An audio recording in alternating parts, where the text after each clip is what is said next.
Subscribers' first B-Skis classroom.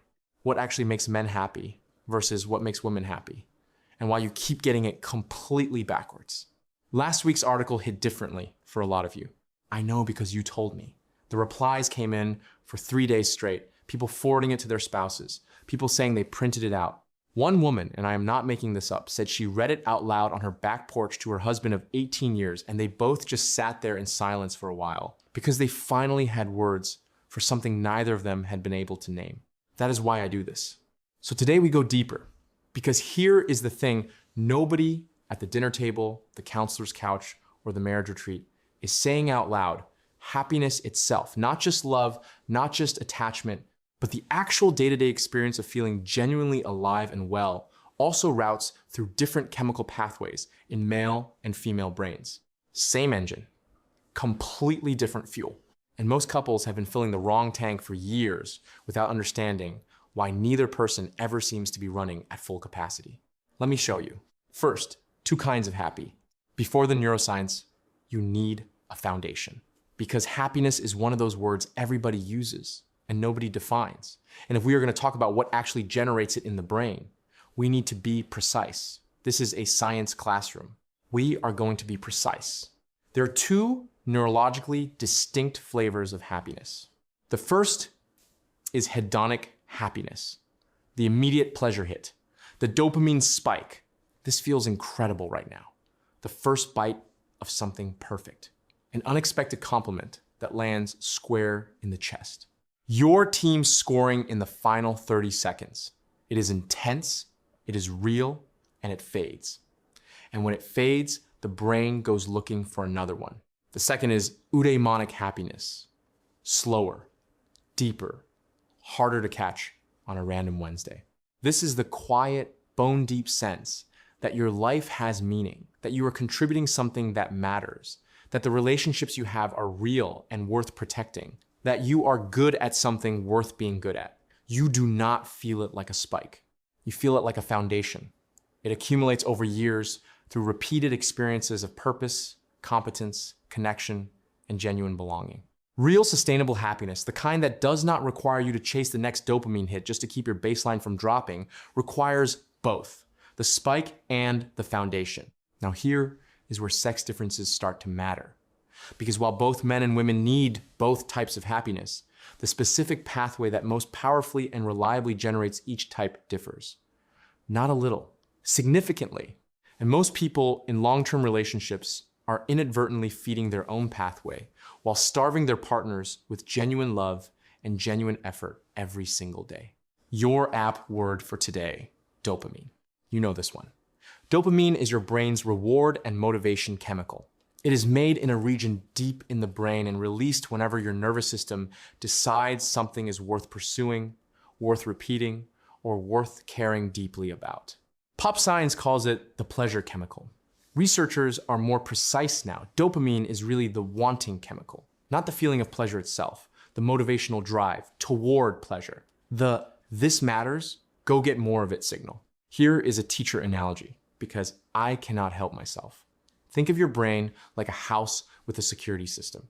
The security system does not tell you what is valuable. It tells you what to protect, what to guard, what to keep coming back to. Dopamine is the signal that programs the security system. It tells your brain what experiences, people, and outcomes are worth fighting for, what gets flagged as worth wanting in the first place. Both men and women run dopamine. The chemical is identical. The architecture of the reward system is the same. What is not the same is what triggers the release, what gets programmed into the security system as worth protecting. And that is where the male and female brain, at the biological extremes, go in completely different directions. What actually makes women happy? At the extremes of biological sex differences, women's dopamine system is most powerfully fired by relational experiences, closeness, the felt certainty of being loved, genuinely seen, and emotionally safe. Here is the mechanism. Remember oxytocin from last week, the bonding hormone that estrogen amplifies in women? Oxytocin and dopamine work together in her brain's reward circuitry in a way that directly links social and emotional experiences to the reward signal. Real attunement real reciprocity, real moments where someone she loves is actually fully present with her. These activate her dopamine system, not as a nice side effect, as the primary event, as a thing her brain has been hormonally primed to tag as worth wanting. Her amygdala, the brain's emotional memory and threat detection center, stores relational experiences with more persistence in women than in men. Positive relational memories do not just feel warm, they register as neurologically significant, worth protecting. Her brain encodes genuine connection as a resource-level priority because from an evolutionary standpoint, it absolutely was. Add serotonin. Serotonin is your mood-stabilizing neurotransmitter, the chemical that holds your baseline and keeps ordinary friction from costing more than it should. Here is what brain research shows. In women embedded in strong, well-nourished relational bonds, serotonin runs higher than in women whose emotional connections feel thin or threatened. The relational richness literally stabilizes the neurochemical floor. The bond feeds the serotonin sustains the contentment. Dopamine fires on top of all of it when the connection feels real. So what does a regular Tuesday look like for a woman whose love tank is running empty? She had a productive day, crushed it actually, hit the goals, handled the problems, checked the boxes, objectively won. But she comes home and the most important person in her life is physically present and emotionally somewhere else entirely. Checked out, responding but not seeing her. And there's this quiet hollowness that follows her through the evening that she cannot fully name or explain. She might call it feeling disconnected. She might say she is tired. She might say nothing at all and just quietly ache in a way that her husband, watching her from across the kitchen, genuinely cannot see. That is not irrationality. That is not too emotional. That is her brain's reward circuitry doing exactly what it was designed to do, generate well-being through relational safety and emotional attunement and getting starved. Now flip it. A woman whose love tank is genuinely full, who feels regularly and specifically loved, seen, and emotionally safe, wakes up and the baseline is just good. The ordinary things are more satisfying. The hard days are still hard, but they do not crack her. She has more capacity for everything outside the relationship because she's not spending her neurological resources managing a low-level attachment threat in the background. She's not running on fumes. She is running. When that tank is full, she is luminous. Not dramatically, quietly. The way a person is luminous when their nervous system is genuinely at peace. Take that away and the light dims, no matter what else is going right. What actually makes men happy. At the extremes of biological sex differences, men's dopamine system is most powerfully fired by achievement, competence. The specific felt experience of being effective, respected, trusted, capable in the roles that matter most to him. Here's the mechanism. Remember vasopressin and testosterone from last week, the guard and protect chemistry that shapes male attachment? Testosterone directly amplifies dopamine responses to cues of status, effectiveness, and competence. This shows up in brain imaging. Men show stronger reward activation in response to winning, to solving the hard problem, to earning genuine recognition, to hearing real admiration from someone who matters. The I handled that moment, confirmed competence, acknowledged effectiveness is not just emotionally satisfying for men. It is a primary neurological reward event. Vasopressin adds the layer of purpose. The felt sense of successfully fulfilling the role of protector and provider is not just meaningful to men. It is neurochemically rewarding in a deeply primary way. A man who feels like he is doing his job well, protecting what matters, providing for the people he loves, being trusted to handle things, has a dopamine system that is being fed its primary fuel. Now the serotonin piece, and this one surprises people every time. Serotonin runs lower in men who are actively in love than in men who are not. The opposite pattern from women, confirmed in blood studies. What this means: his emotional buffering is reduced. His reactivity to status and threat signals is sharper. The wins hit harder. The losses hit harder, both faster than most women expect from a lower starting baseline.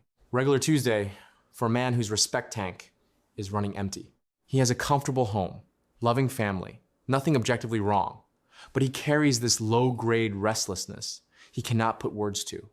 He does not feel particularly effective at anything that matters. His work feels routine, not meaningful. At home, the feedback he gets is mostly about what is not being done, rather than acknowledgement of what is. He has not heard a specific, sincere expression of trust or admiration from his partner in longer than either of them would be comfortable admitting. He starts pouring himself into something work, a project, the garage, whatever, where he can feel effective.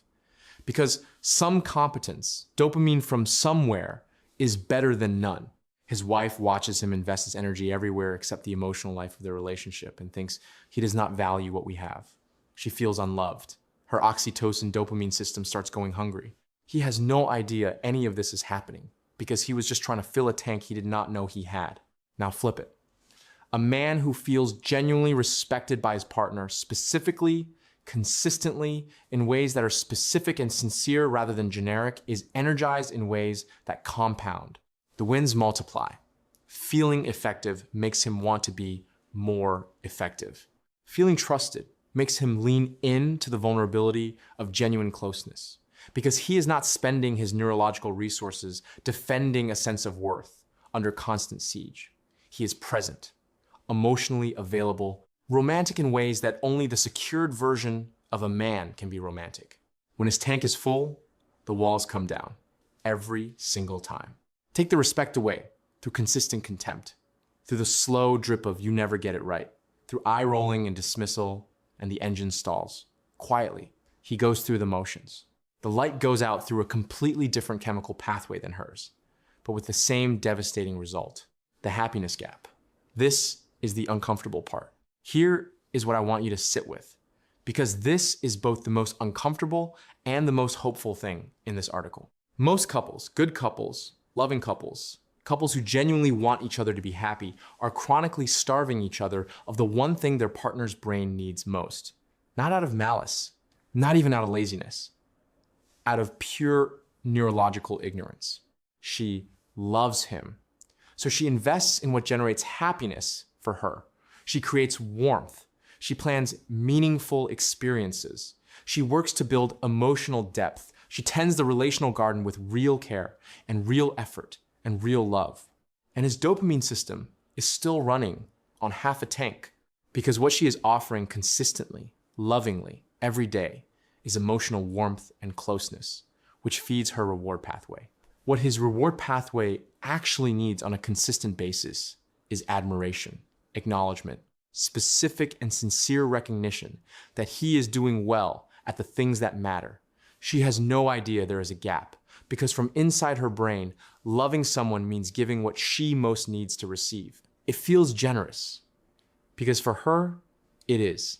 He has no idea either. He knows something feels slightly off. There is a persistent low-grade dissatisfaction he cannot locate, but he does not have language for what I am missing is to hear, specifically and regularly, that I am good at this. So he goes quiet, works more, retreats somewhere he can feel effective. She watches him invest in everything but the emotional life of their relationship and feels abandoned. Her oxytocin system starts going hungry, so she raises the emotional temperature, criticizes, pushes for closeness. This registers in his vasopressin system as disrespect. He withdraws further. She feels more unloved. He feels more disrespected. Both dopamine systems running at reduced capacity. Both people hurting. Both people genuinely trying and producing the exact opposite of what they intend. Quinn's Law has shown, live in your kitchen. Well-intentioned actions consistently produce the opposite of the stated result when you are operating on the wrong wiring diagram, what it actually feels like. Meet Sarah and David. Abstract science lands differently when it has a human face, so let me give you one. Sarah is 41, married 15 years, 3 kids. Her husband David is a genuinely good man, works hard, faithful, never misses a bill, coaches the soccer team, present in all the visible ways. She loves him. She is absolutely not leaving. But she has this quiet, persistent ache she can barely talk about because it sounds ungrateful when she tries to put it into words. When David asks what is wrong, she says, nothing, or I'm just tired. Both things are technically true. The fuller truth is that she cannot remember the last time she had his actual FULL attention. Not his physical proximity, not his logistical help. Him, present, interested, seeing her specifically. The last real conversation that went somewhere, the last time she felt like he looked at her and thought, she is what matters right now. Her dopamine system runs on that, and it has been running on fumes for a long time. She is functional, even largely content in the factual sense, but not happy, not the kind of happy that feels like a full tank. She has forgotten what a full tank feels like. David, same household, same Tuesday night. He comes home from a day where he did genuinely good work, solved a real problem, delivered something he is actually proud of. And what he wants, though he absolutely could not say this out loud, it would not even occur to him to try, is for someone to notice. Not a celebration, not a speech. Just Sarah looking at him and saying, you handled that well, or I trust you with this, or even just a simple, I'm proud of you. Something that says, you are effective. You are doing this right. You matter in the specific ways you are trying to matter. Instead, she asks if he remembered to call the plumber. He did not. She sighs in that particular way, and he feels the familiar, quiet deflation and goes silent for the rest of the evening. Both of them love each other. Both of them are trying. Both of them are failing. Neither one understands why the other person seems impossible to reach. That is the happiness gap. That is what it looks like from the inside. Why it is hard to sustain, even when you know. Here is something the brain does that makes this harder than it sounds, even once you understand the chemistry. It is called habituation, which is the brain's polite word for I stop being impressed by things I get all the time. The first time a compliment lands, it hits hard. The 30th time you hear the same compliment from the same person, the dopamine response is smaller. Not because they mean it less, not because you value it less intellectually, because your brain has cataloged it as predictable. And dopamine does not fire nearly as hard for predictable things. It fires hardest for things that are unexpected, specific, and real. This is why long-term relationships require intentional attention to what is actually filling the tank, not just habitual presence. For her, she needs variety in how love gets expressed. And she needs it to feel specific to her, not generic. I love you said 1,000 times becomes wallpaper. I was watching you with the kids tonight, and I thought she is remarkable. That cuts through. Specific, present, attentive. Her brain registers that as real seeing, and the reward response is genuine.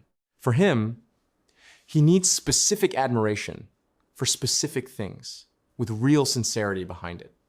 Not a strategy, not flattery, actual acknowledgement of something real and particular he did well. And it has to come from someone whose opinion he genuinely values admiration from a source he does not respect registers as hollow.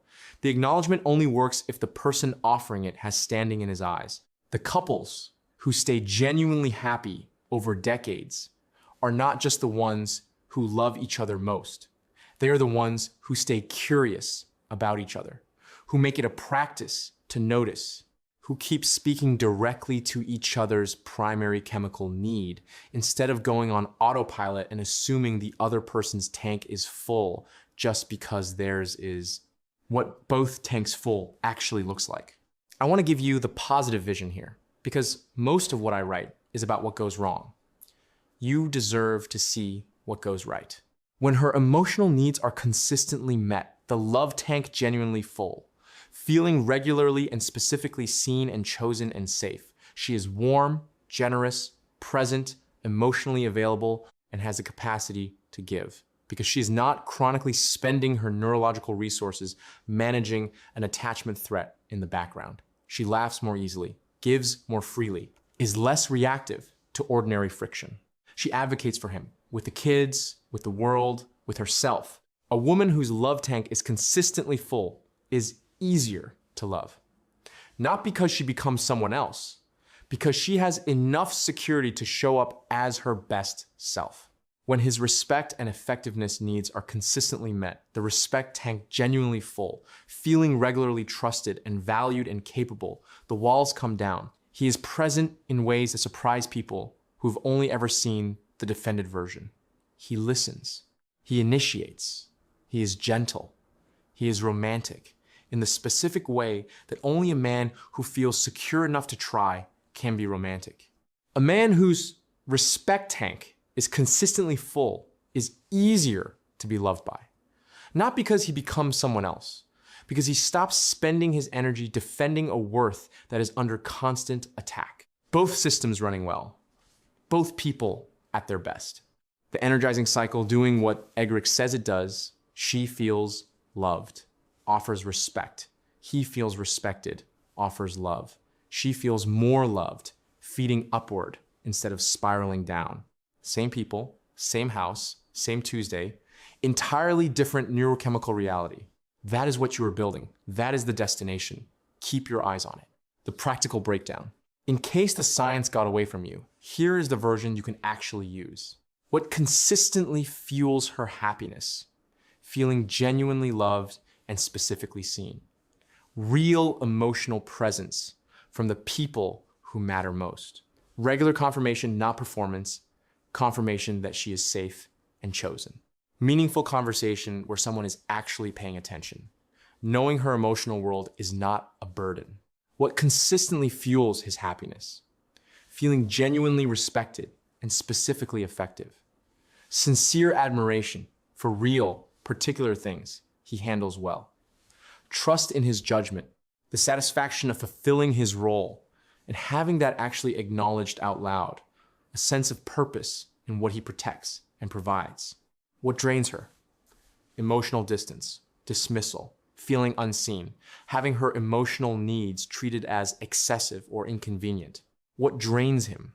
Contempt, undermining, the constant subtle message that he is not adequate, feeling disrespected in the one role that matters most to him. What fills both tanks at the same time? Intentional love expressed in the language the other person's chemistry can actually receive, not the language your own chemistry most naturally speaks. That is the whole thing. Summarized. Keep it. One last thing. The crazy cycle we talked about last week does not just damage love.